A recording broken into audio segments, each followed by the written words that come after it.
Hello, everyone, and thank you for joining us today. I would like to thank you for taking your time to learn a little bit about what sets Alaska um, apart from other regions of the United States. If you don't know, the Alaska Native Claims Settlement Act is a very unique government led thing to work with natives on their land issues. It was created in the formation of the Alaska statehood. It was one of the discussions that needed to be finished before statehood was allowed. Today, we're going to have a very esteemed presenter. Introduce her in a little bit. We no longer use Adobe Connect, we no longer use VB Collaborate, but we often refer back to it. We use it to kind of collaborate with some of our people, so this still kind of is pertinent. We will be updating this slide in the future to accommodate for the Adobe Connect. Today, we do have all of our staff participating. We have Anthony Keoli, who is our regional director, who comes to us with a lot of experience in tribal and municipal management. He's very keen on capital project development and fundraising. Next is Angela Camos, who's our training and technical assistance manager, excuse me. If any of you guys have attended our trainings, most likely you've gotten to meet Angela, and you've gotten to see a lot of the professional and business coaching styles that she has, as well as being able to help shape your projects from the ground up. And last, you have myself. I'm the Technology and E-Outreach Manager. I come from Southeast Alaska, and I am very big on both creating new programs and enhancing existing systems. We do maintain a healthy size pool of professional consultants that will be able to help us and help you in any of your guys' issues or concerns that you have in the development or evaluations of your projects. A little bit about the Alaska Region TTA Center. All of our trainings that we offer as the Alaska Region TTA Center are free. The three categories that we work in are the project planning and development, the pre-application, and the post-award. If you're looking to work with us, please know that you do receive free technical assistance in each of the categories mentioned. You get the free project planning and development. You get free pre-application. Once you are awarded, you do get free on-site. You were not awarded, you unfortunately do receive free unfunded ETA. And lastly, we do help our grantees throughout the process of the implementation of their grant. You can find out more information about us at the website www.analaska.org. And if you do go to our website, please take a look at each of our various communities that we have created. We have the language community, which shares a lot of resources on the various aspects of where you are at in your language projects. We also provide resources to the national website, which can be found at www.acf.hhs.gov/ANA. Real quickly, a little bit about ANA. They like to promote self-sufficiency for Native Americans by providing discretionary grant funds for community-based projects and training and technical assistance is eligible for tribes and Native organizations. Their vision is a very simple vision. ANA wants Native communities to be thriving. We do have some upcoming webinars. You could find all of our webinars being advertised at this website. The 3 webinars that I'd like to highlight are the Seeds, which is a relatively new funding category. It's going to be hosted by East. It's going to be the economic empowerment for our Native communities. That will be November 20th. Next will be the government status of Native Hawaiians and other Pacific Islanders. This is going to be hosted by Pacific. If you guys don't know, the Native Hawaiians and Pacific Islanders are not federally recognized, and they are constantly trying to strive to gain their recognition. So this is going to be a nice overview of where they are at, and it's very educational. Last, this is going to be using your census data to your advantage. It's going to teach you how to use the census data to better populate the numbers that you need to describe your community, where to find them, and how to use them. Really quick, I'd like to highlight that all of our webinars start, and this is a very rare exception, on Thursday at 3 p.m. Eastern. Today we are starting on a Wednesday just because our guest speaker had a scheduling conflict, and we received special permissions to host our webinar today.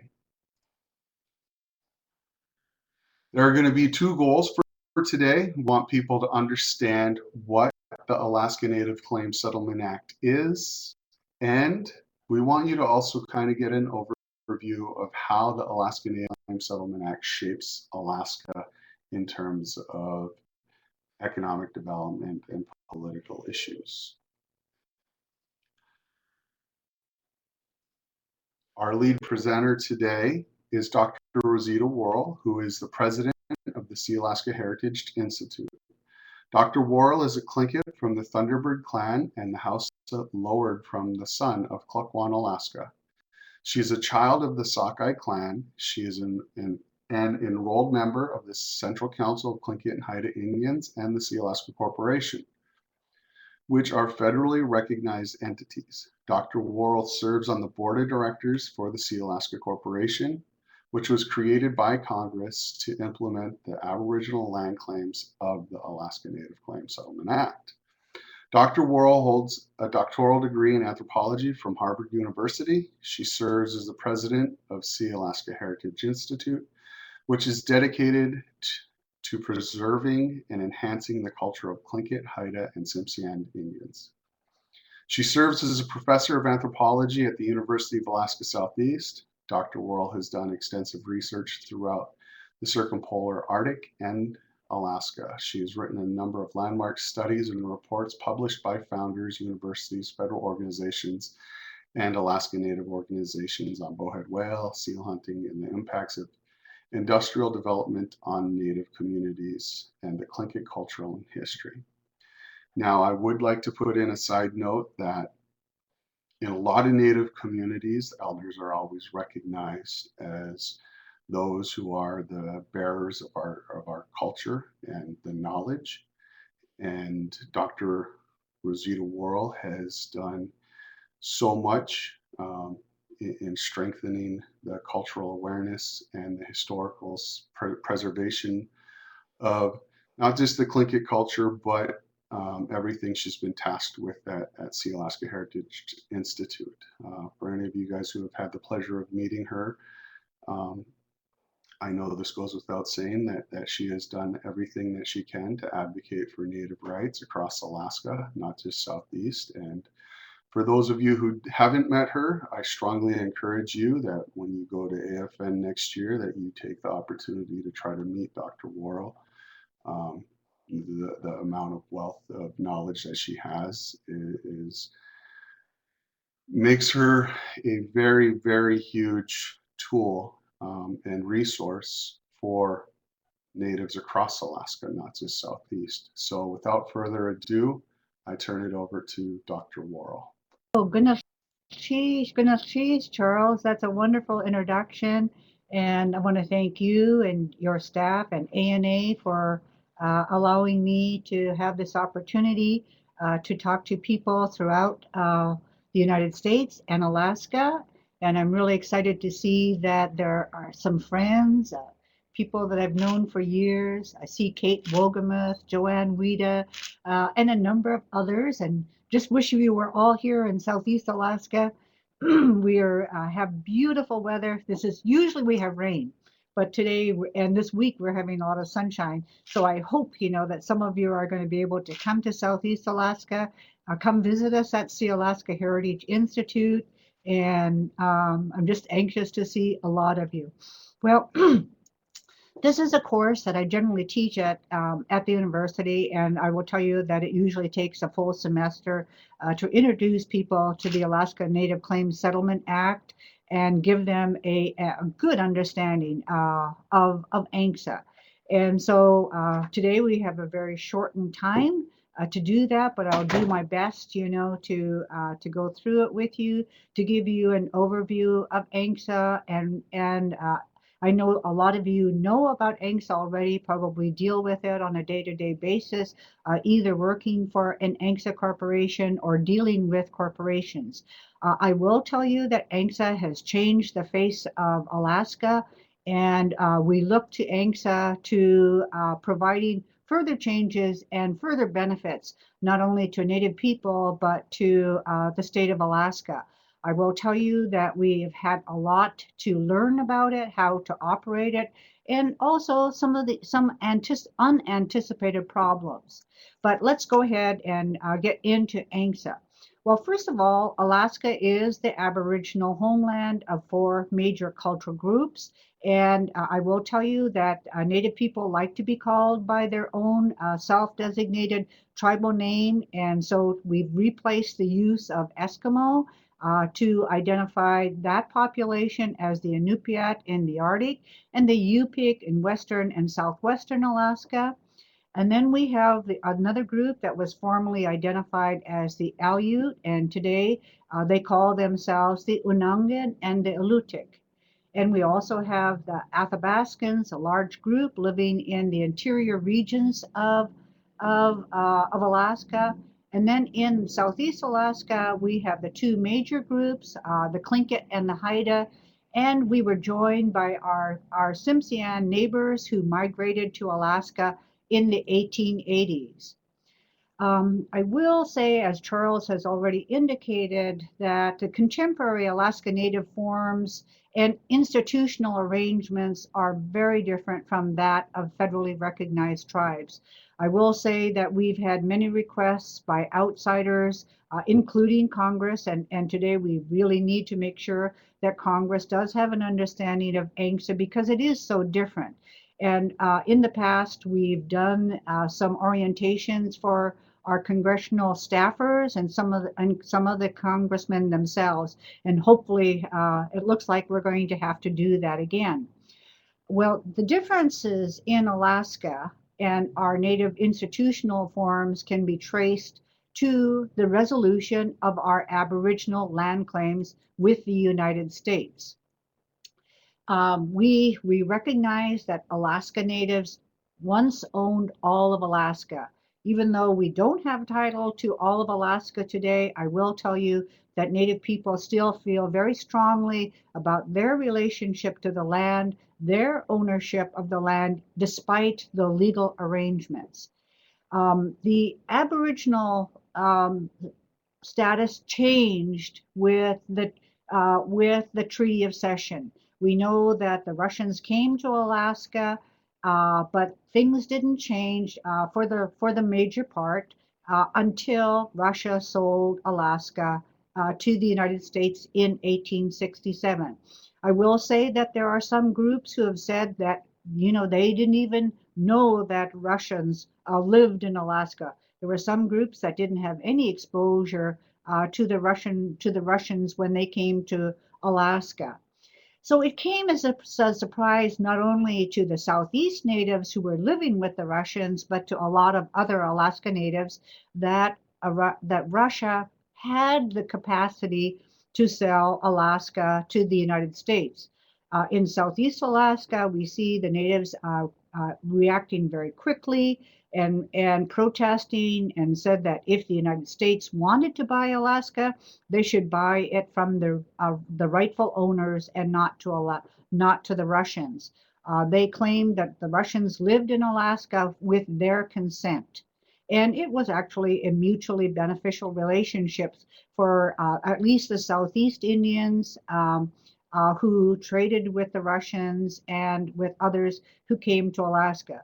Unfortunately, that was not the case for the Aleuts or the Unangan, and particularly those who were living on the Pribilof Islands. Their relationship with the Russians was not as beneficial as it was in Southeast Alaska. Well, anyway, we had the Treaty of Cession of 1867. And the Treaty of Cession basically says that the uncivilized tribes, and that would be most Alaska Natives, except for those who had become Christians or those who were part Russians themselves, they were called Creoles. But they said that all the other uncivilized tribes would be subject to the laws for Aboriginal tribes. And in the Treaty of Cession itself, the land rights were not addressed. But the assumption is that if the uncivilized tribes would be subject to the laws for Aboriginal tribes in the lower 48, then the assumption is that the land rights would have to be addressed. We had a number of federal legislations enacted, particularly the Organic Act, which in 1884, which says that Alaska Natives should not be dispossessed or disturbed in lands that they actually occupied. But there was no resolution of the land claims. And then we have the Statehood Act enacted in 1959, and the Constitution disclaims all rights and title to any land that was held by, and they use the terms Indians, Eskimos, or Aleuts. Unfortunately, we only had one Native person in the Constitutional Convention, and we also had another advocate, but they were not able to have any legislation in the Statehood Act or the Constitution that dealt with the resolution of Aboriginal title. But the Constitution did allow the state of Alaska, the newly state of Alaska, the rights to select 103 million acres. It did disclaim all rights and title, as I noted, and the state immediately began to select lands, and this is where I see that Charles, my somehow the pages aren't turning on mine. So let's see what's going on here. Okay, so here I got it now. So in response to the ongoing appropriation of Native land, we see Native groups beginning to protest around the state.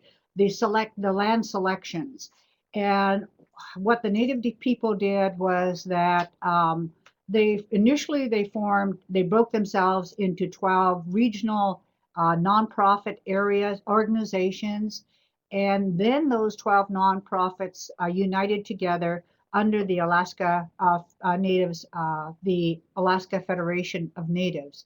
They organized in 1966, and their primary purpose was to seek an equitable, just and equitable settlement of Aboriginal land claims.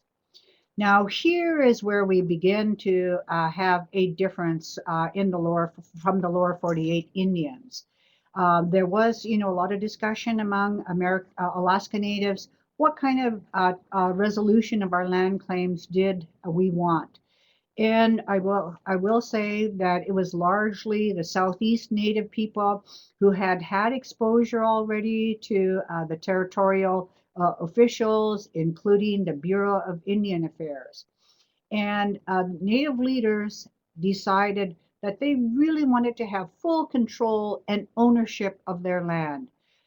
They did not want to have the Bureau of Indian Affairs telling them what they could or couldn't do, as is the case with lands that are held in trust or under reservations. The Bureau of Indian Affairs has the control over the lands.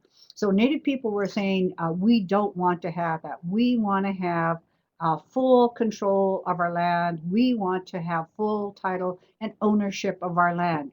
So that was the thesis that they had. They they did not know at the time that that would be possible under corporations, where corporations could have fee simple title.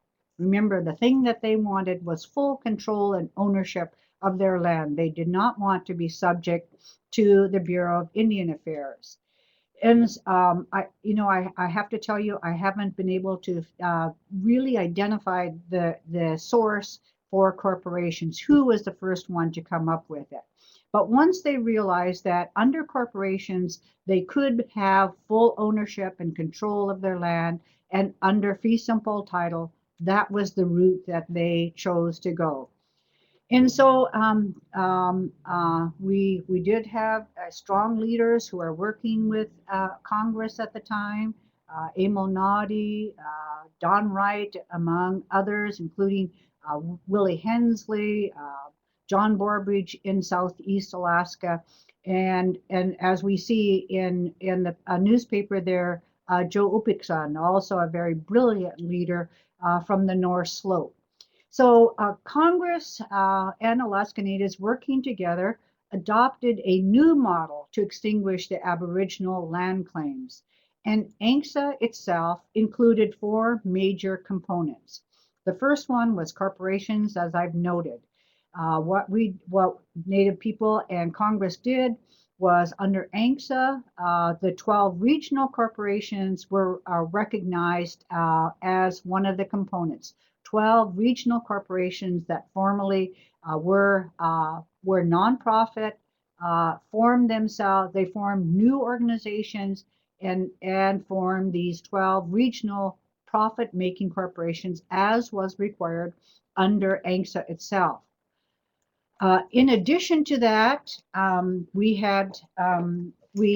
formed village corporations.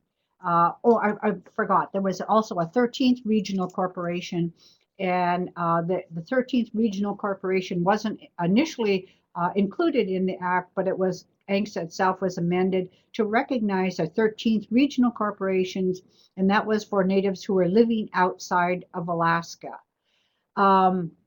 This 13 regional corporation received a pro rata share based on their population level of the financial settlement, but they did not receive any land or participate in the revenue sharing provisions, and we'll talk about that in a moment. In addition to that, ANSCA authorized the enactment of 203 village corporations. The village corporations had the option of forming either profit or nonprofit corporations.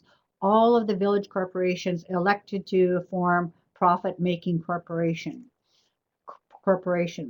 The second component was land. And here, Congress authorized and recognized that 45 million acres, 45.5 million acres, what happened? Okay, we're having a little problems down here. Can you still hear me? Yes, we can, Dr. Worl. Okay, so we have the 45 million acres that would be conveyed to both the regional corporations and the village corporations. 16 million acres would be conveyed to the regional corporations. 16 million acres of both surface and subsurface lands. 22 million acres would be conveyed to the village corporations. And that would be only the surface lands would be conveyed to village corporations, divided on a population basis except for Southeast Alaska. Southeast Alaska was treated very differently under ANSCA, and that was because of a previous cash settlement that the Native people in Southeast received for the taking of their lands to create the Tongass National Forest and also Glacier Bay. So the Southeast Natives were only allowed to select 23,000 acres per village.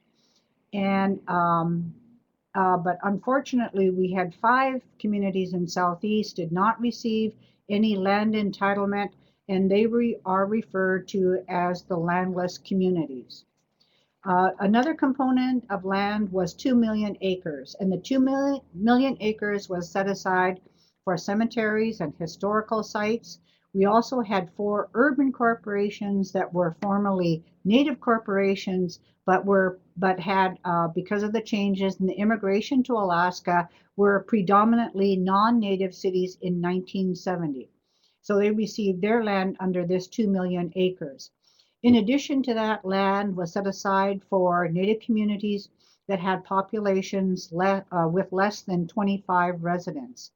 We also had allotments, and there was a big push for allotments that to be filed before the enactment of ANSCA, and any allotments that were created after the enactment of ANSCA came from those 2 million acres. We also had 4 million acres that were set aside for the 5 reserves that had been held as trust lands. Those trust lands were revoked, and they received their lands under ANCS. It moved from trust lands to fee simple title. We had one village, Cluck One, and that's where I'm from. We actually moved to maintain ownership of our village lands, but then we also went to Congress and we obtained special legislation to select one township, which we did. These corporations, as I've noted, these reserves were changed to corporations, and they held their land under, they held both their surface and subsurface land. So this differs from other village corporations that held only surface title. So these reserves were able to hold their lands for the surface and subsurface lands, but they were not entitled to ANCSA monetary benefits. I should note that we had only one remaining reservation in Alaska, and ironically, it was for the Tsimshians who had migrated from Canada, and they were granted their Annette Island Reservation by Congress in 1891. So they were allowed to keep their reservation lands and to maintain their lands under trust status. The next component was capital. And so for the extinguishment of the remaining lands, Alaska Natives were entitled to receive a total of 963 million acres. And these funds were distributed to regional corporations on a per capita basis. So depending on the size of your population within your region, the larger corporations would receive a greater amount of the cash funds. The regional corporations were able to keep 50%, but then they were required to distribute 50% of the revenues to village corporations and to a new category of Alaska Natives that were created under ANCSA, and these are called at-large tribal shareholders. At-large tribal shareholders are enrolled only to regional corporations and not to a village corporations. So they shared in that 50% that went to village corporations and to at-large shareholders. The Secretary of Interior was required to prepare a roll of Alaska Natives, and this was the next component, enrollment. And so the Secretary of Interior enrolled Alaska Natives who were 1/4 blood quantum Alaska Natives and who were born and alive on December 18th, 1971. So Native people If you were enrolled to a village corporation, you receive both regional corporation shares as well as an additional 100 shares for a village corporation stock. But remember, those people who were at large received only regional corporation stock and not village corporation shares. So at the time of the enrollment, we have nearly 80,000 Alaska Natives who were enrolled as tribal shareholders. And of this number, 27,000 were enrolled as at-large shareholders, as I noted, only in regional corporations. I had mentioned that there was one aspect of ANSCA that is unique. And one of those aspects is called revenue sharing, or 7I. And under this provision, and I will say that I've done a lot of research trying to figure out where did this concept come from. And actually, I found some AFN documents that suggested that Alaska Native people themselves were responsible for introducing this concept of revenue sharing. And the idea was that it was meant to equalize the resource revenues between those regions which were resource rich with those regions which didn't have the same kind of resource base. So under Section 7I, it requires regional corporations to distribute 70% of their profits from mineral or subsurface development as well as timber development to other regional corporations. And then once a regional corporation receives its 7I payment, it is then required to share 50% of the revenues that they receive. A village corporation receives 50%, and then the other 50% they distribute between the village corporations as well as directly to the at-large shareholders. I will say that this is perhaps one of the most complex. It sounds like a simple provision in ANSCA that says regional corporations shall share 70% of their profits from subsurface and timber development. But in actuality, when Native corporations began to implement Section 7I, they found out that it was very complex. There was a number of legal cases between the regions. And in the end, what the Native corporation leaders did was that they called for a summit to work out the provisions, how to implement Section 7I.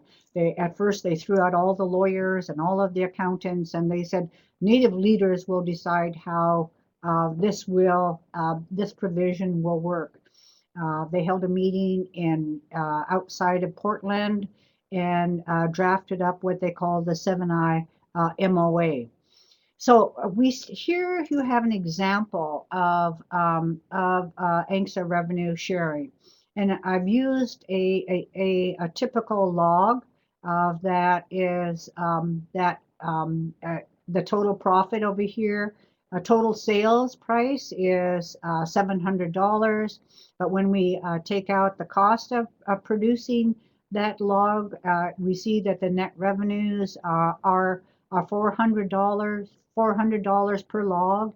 And then then under the formula, we distribute it to all regional corporations, including the corporation itself keeps a portion based on its population level to keeps it within its own regional corporation.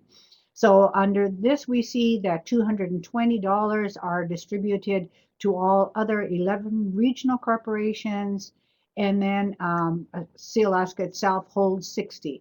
And then, as I noted, the corporation keeps part of it for itself, but then the other 50% is distributed to village corporations and to at-large shareholders. It seems simple enough, but I could tell you this is something that's very complex that Native corporations watch every year.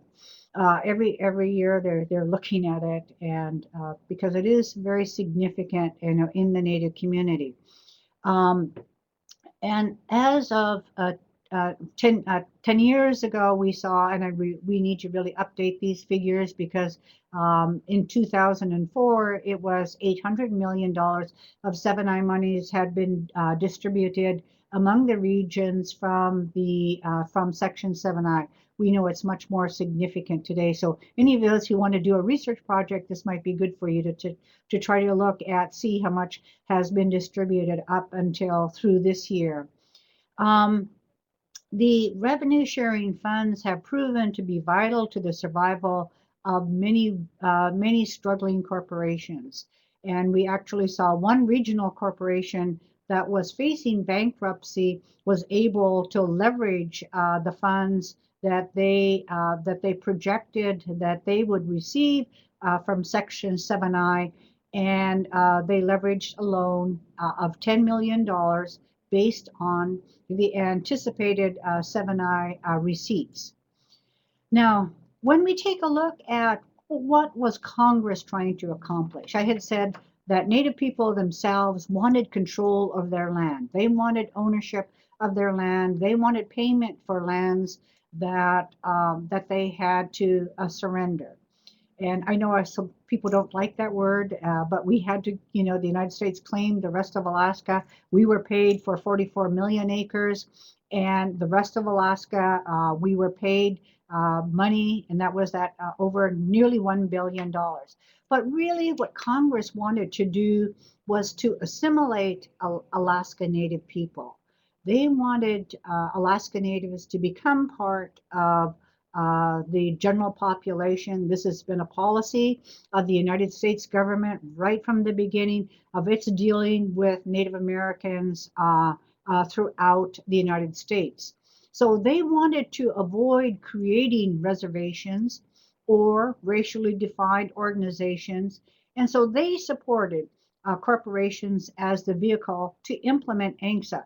Now, remember, this is very different from what Native people wanted.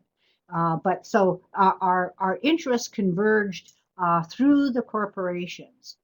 And Congress had rejected any possibility of keeping the enrollment open for Alaska Natives after 1971. They wanted to assimilate Native people. And so they said that if you were born after 1971, you were not entitled to be a member of a Native corporation. And they also restricted the the sale of ANSCA stock until 1991. Well, Native people in the early 80s, mid 80s began to become alarmed at what they thought they would lose their control of their land, lose their land under ANSCA if the restrictions on the sale of stock were going to be lifted in 1991. So Native people began to meet at AFN. They began to discuss, the problems that they had realized came with Native corporations and also the threats to the loss of their land. So what they said is that we need to propose a number of amendments, and the first one was they wanted to get rid of the continue the restrictions on the sale of stock that they knew would end in 1991. And they also realized that there were aspects of ANSCA that conflicted with their traditional cultural values. And so Native people went to Congress to retribalize their corporations. They wanted to reintegrate some of their Native values into ANSCA. And so the provisions that they had called for the automatic protections for land and Native corporation stock. They wanted the enrollment of Native people that were born after 1971. This was a very controversial provision, and in the end, we ended up having to compromise with Congress, and it said that Native people could enroll into corporations if specific corporations voted to enroll Natives who were born after 1971.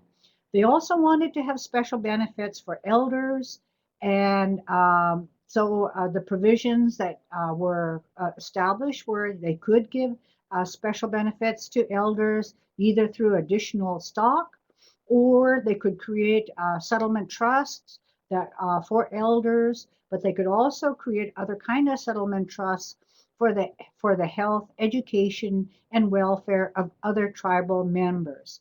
So we see that the amendments were an attempt to balance individual rights and communal rights. And so here is where we see the crux of the conflict between ANSCA as a vehicle for economic assimilation and the maintenance of traditional cultures that are based on communal rights. Today we have four corporations that, for regional corporations that have enrolled Native people who were born after 1971, and also they have provided special benefits to elders. I understand that we have a fifth regional corporation that is now exploring the enrollment of natives who are born after 1971.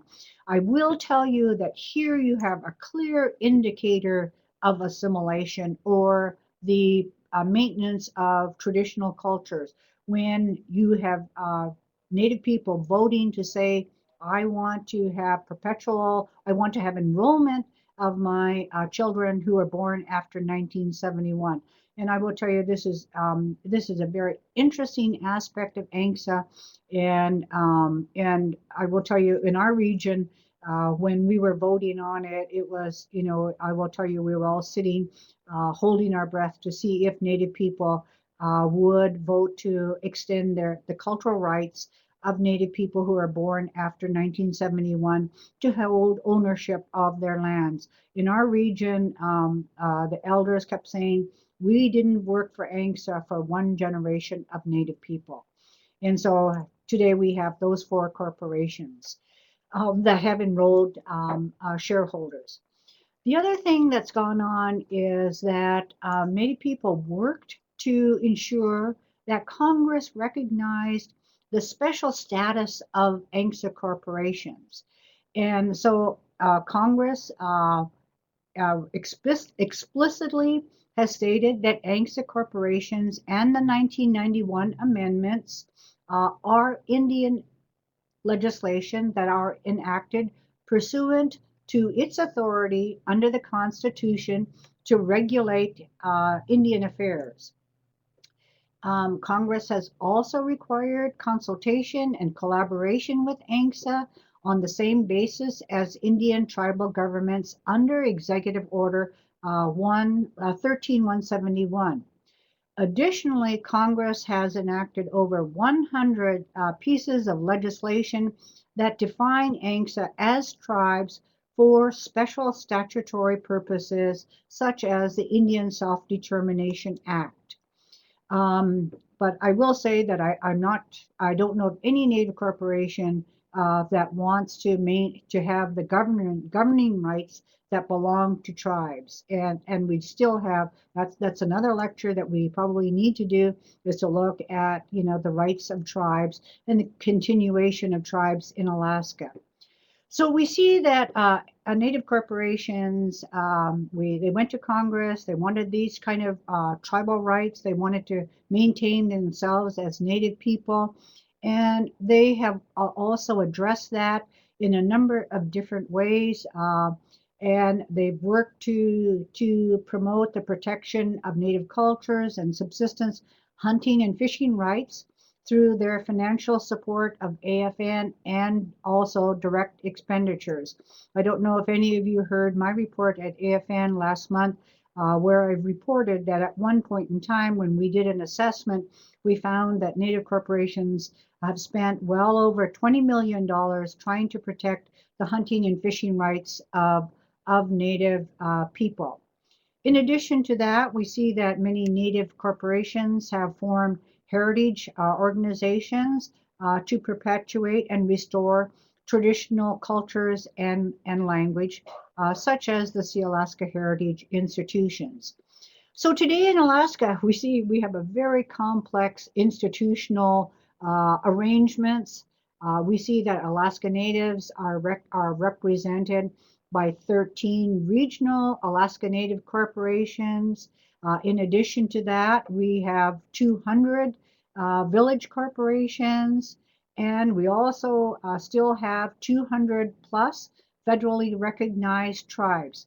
Unfortunately, these tribes do not have a land base. And I will tell you that one of the major issues that Native people are going to be dealing with in the next decade is looking at land into trust. We have regulations that are currently being considered by the Department of Interior, but unfortunately, we still have a lawsuit where the state of Alaska is still challenging the recognition of trust lands. But we are going to be wading through that as Native people. It is an issue that's going to take a lot of work dealing with land into trust. In addition to that, we have our 12 regional tribal entities that I call their quasi governments. Actually, two of them are federally recognized tribes. We have ICAS, the Inupiat community of the Arctic Slope in the northern region, and we have the Central Council of Tlingit and Haida Indians of Southeast Alaska that are two federally recognized tribal regional tribes. In addition to that, we have 12 tribal consortia, and these are nonprofits that are represented. Their board of directors are made up of individuals who represent tribes. And then among the 12 regional tribal entities, we have three that are what we identify as tribal nonprofit organizations. In addition to that, we have specialized regional organizations that deal with health, housing, and we also have 12 electrical authorities. Alaska also has its statewide organization, the Alaska Federation of Natives, and its memberships are comprised of regional corporations, regional nonprofits, as well as village ANCs and tribes.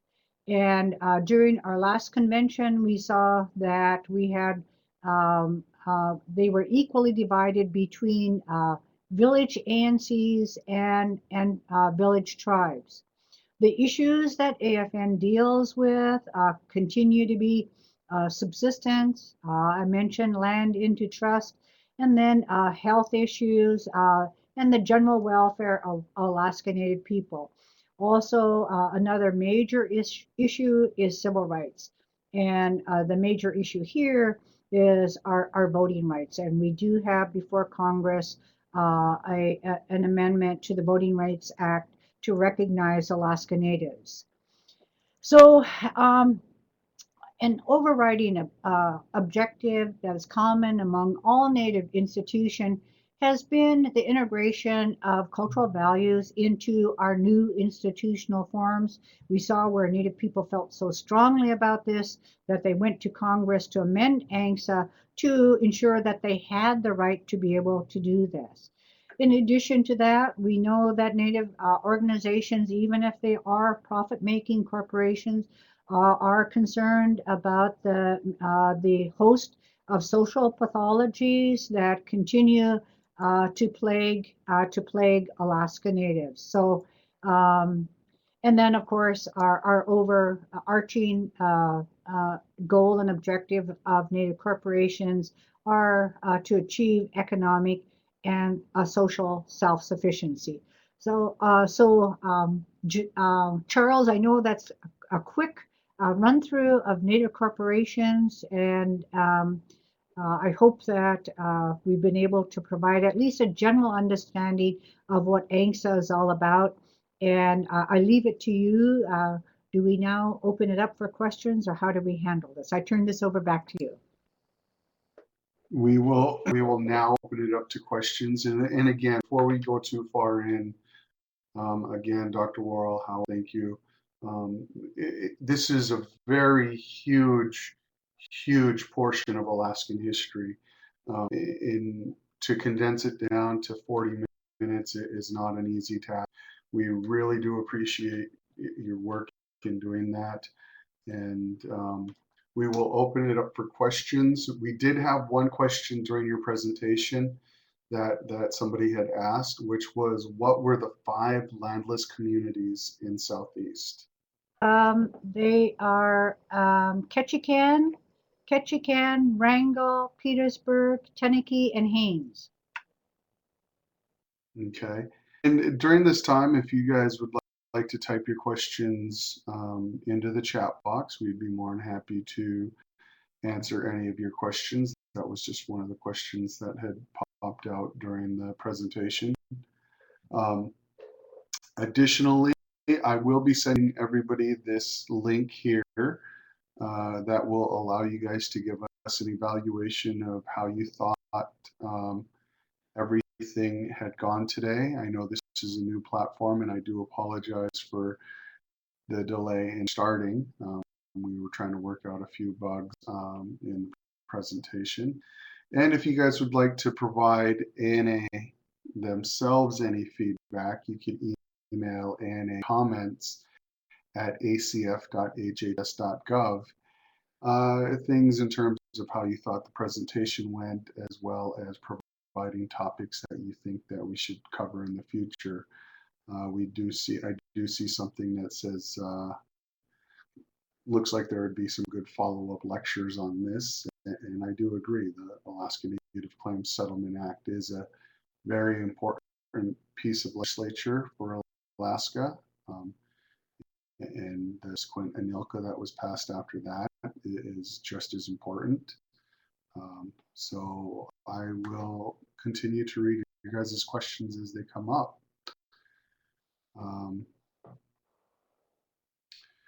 We have a question. I'm curious if you have done any research about the intent of the amendment to consult with the ANCs on the same basis as tribes under the Executive Order 1317.5. Dr. Worrell? Oh, okay. Yeah. Well, I will have to tell you that I've been deeply involved in the actual um, enactment of the provisions that call for the consultation. I do serve on the board of Alaska Corporation. I am also on the AFN board of directors, and so I think I have a fairly good understanding about Native corporations. And I think what happened there is Native people, well, first of all, Congress did recognize that ANCSA itself is Indian legislation, and that Native people received a very large asset, or tribal asset of lands. And so I think the intent there was to ensure that the federal government would consult with Native people whenever they initiated action that might affect their land base. And if you might recall, for those of you who don't know, that initially we had the First Amendment that went in, and it referenced only OMB. And it turned out that other federal agencies didn't believe that they had to consult with ANCs. And so it became clear that we were going to have to go back to Congress and clarify that it applied to all federal entities. So I haven't done specific research, but I will say that I've been engaged in the efforts to ensure that the federal government does consult with ANCs, because they do hold a tribal asset, our land. And we wanted to be sure that if Congress was, if the federal agencies were going to initiate any actions that might affect Native lands, then we wanted to have that same right, to consult with the federal government. Also, there are many other benefits that Native corporations can derive. For example, 8A, and the right to contract, and under SBA. So we wanted to protect those kinds of things. So I hope I answered that question. Mm-hmm. We have another question. Were Alaska Natives and Alaskan Indians eligible for Indian Health Services before the signing of the Alaska Native Claims Settlement Act? Yes, they were. They were entitled. They had the recognition that Alaska Native people held the same status, the unique status as Alaska Natives. Our political and legal rights were recognized, and so entitlements such as health and education benefits were extended to Alaska Native people. And then under ANSCA itself, ANSCA says that nothing, would eliminate, those kind of protections or benefits or entitlements. Okay, the next question is there an update on the status of the landless and Congress? I will tell you that with this new Congress, that the landless is probably a stronger possibility than in previous times. So that I know that Senator Murkowski, the congressional delegation, and we're going to be having to brief a new senator on the landless as well. But I do know that Alaska itself is preparing briefing papers for the Congress on a number of issues, including the landless.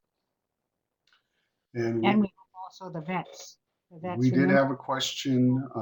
Is any of your classes online classes or are they only face-to-face? No, I don't. Unfortunately, I love teaching, but I haven't been able to teach lately. But I do occasionally get invited to give lectures in different classes.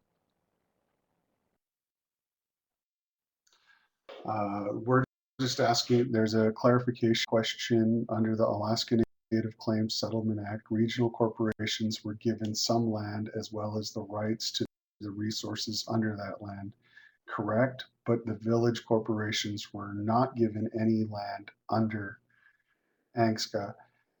Megan, real quick, the regional corporations were given surface and subsurface rights. The village corporations were given surface rights to the lands and the townships that they were allowed to select. So they were given some land, but it was just not the subsurface rights. Except for those reserves that chose to to maintain their status as Yeah. they those several reserves, 5 reserves that we had, they're able to keep the subsurface estate. And then which regional corporations are accepting new enrollees? We have Alaska, Arctic Slope, Nana, Doyon are the 4 regional corporations that have already voted to enroll Alaska Natives who were born after 1971, who are 1/4 Native blood quantum. And then I understand that Chilista is now exploring that possibility. Okay, we do have a question of how successful do you think the land in the trust effort will be over the next decade? Whew. I will tell you that it's going to be a very complex issue. It is a complex issue. And I think there's going to be differences among the regions about putting land into trust. We have already had a roundtable meeting at AFN. At the last board meeting, we did adopt a platform to say that we are going to begin an education process on land into trust because of the complexities. And we're urging ANCs not, to take a position until we could really fully understand the implications of it. But I know there are some regions, such as Southeast, Alaska, has always supported the concept of land into trust. And but there's just, since we have to deal with land as a corporate asset, we're going to have to deal with those kind of complexities. But I do have confidence that Native people, are going to be able to ensure that we protect this right, and it is a right that we have. And we should, it's always in our interest to make sure that we have these options before us. I might be Okay. biased here, so. I know think that a lot of Alaska Natives share that same bias. Um, we have a question of what happened to the reserves that existed prior to the Alaska Native Claims Settlement Act? all of those reserves voted to keep their reserved land. They opted not to become just a regular native corporation that was entitled to select land based on their population basis. So those reserves have title to both their surface and their subsurface. My understanding is that one of those reserves actually transferred their land back to their tribes. And the major concern that I have right now is that without trust status, those lands don't have the protections of the land bank provisions. Remember, I said Native people were very concerned about the restrictions on the sale of stock. They wanted to make sure that they could protect those lands. And so they went back, they strengthened the land bank provisions. But I'm concerned that at least one of those reserves, their lands might not have those same protections. And so that's why it's really important for us to make sure that we can get those regulations for land into trust adopted. Okay, and we have another clarifying question. As Alaska Native corporations, did that allow Alaska Natives control over their lands? Well, we continue to to make sure that we do have fee simple title. I mean, and that theoretically provides us all of the protections of the Constitution, so that we can't have Fifth Amendment taking. But I will tell you, and this is something that I've come to realize through my work and through my research, that somehow or another it seems that native land is always viewed as public lands. And so native people always, native corporations always have to be on guard to protect their land back, their land. And I know that for any of you who are from the Otna region, I know the struggles that they are having right now with the state of Alaska, trying to protect their land from trespass. They're just any number of provisions under state law that allows access to native corporation lands, and native people just always have to be on guard, because there just seems to be this general assumption that native lands are public lands, or that people should have access or have full access to native lands. So theoretically we have the protection of the Fifth Amendment, but in reality, there are always a lot of threats to the full use and protections of our lands. Okay. Next, we have this one I think you'll be able to field. What does ANC stand for? Brent, you're correct. And ANC is an Alaska Native corporation. It is similar. It is very often an acronym that is used with ANCSA, which is the Alaska Native Claims Settlement Act. I apologize for not clarifying that earlier in my presentation. We have just a couple more, Dr. Worl. Your time is very, very precious. During AFN, our regional corporation hosted an informational gathering to address those born after December 18th, 1971, as shareholders with a Class C stock. During the discussion, it was asked, for those that are not natives and are adopted, will they have the same rights to manage the corporations as well? My question is, will the child adopted who marries another non-native, will that child have the same chance to enroll their children? Well, yeah, under the first of all, we did clarify that in ANCSA itself, and we do recognize that adopted children did have the right to receive ANSCA stock. Now, whether a region that votes to enroll children who are born after 1971, whether they will recognize adopted children, you have to make sure that your regional corporation includes that. In Southeast Alaska, we included that provision. So it's up to each regional corporation, and I would just make sure, you have the right to do it, but it's up to that corporation to make that provision, to include that provision in the resolution. And we had another one. This might be more your field to be able to answer, Dr. Worrell. Why do we have to pay borough taxes on land leases for Alaska Native Corporation lands if those lands are not developed?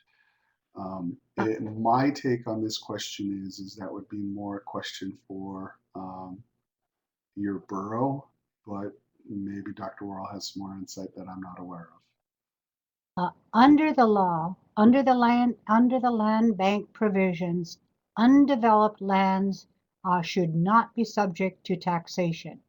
And again, this is something that your corporation, as I said, um, we just have this consistent problem of having to work to protect our land. So I would, your corporation is just going to have to challenge that and just say under the law, ANSCA itself, the land bank provisions call for undeveloped lands not to be taxed, even if they are in a borough. Okay, we have one more clarification on corporate regional versus village. So the regional corporations own the subsurface rights under the village corporation lands. Is that true? Yes. Uh-oh. Yes, it is. Yes. Okay, and the last question that we will be answering today, and I appreciate a very lively discussion here in terms of the questions, but the last question that we will have for you today, Dr. Worrell, is what would you recommend to Pacific Islanders, as some want federal recognition, but some don't want it for fear of losing control of their lands? What would you recommend? Uh, I would recommend that they try to educate those who are resistant to it to look at Alaska.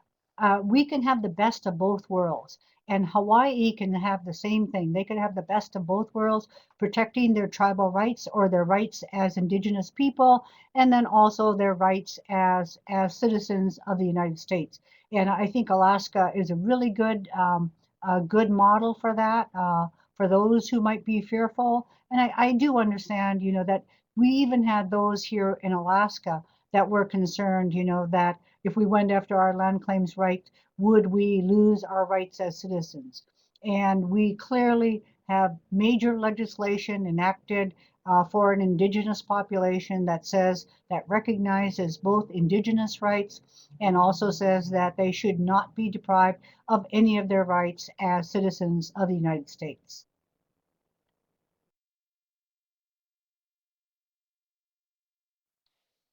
Okay, that concludes our webinar for today, and I would like to again thank everyone for participating. Dr. Worrell, Hawa, Gunishish, for taking time to present this for us today. If you can see the comments, you see that there is a lot of interest from people across the country to learn more about this. And one of the things that I've done while I'm here is, you guys looking at the screen now, you can see that I've recorded thank you in every Alaska dialect that I could come across. And that is because we do thank you guys for taking time out of your day. This was only scheduled to be an hour, but we are an hour and 20 minutes in. And I appreciate those of you who have stayed, because that shows a great deal of respect to Dr. Worrell for taking that time out. And thank you guys again. We will be making this video available on our website as soon as I get it transcribed. So thank you.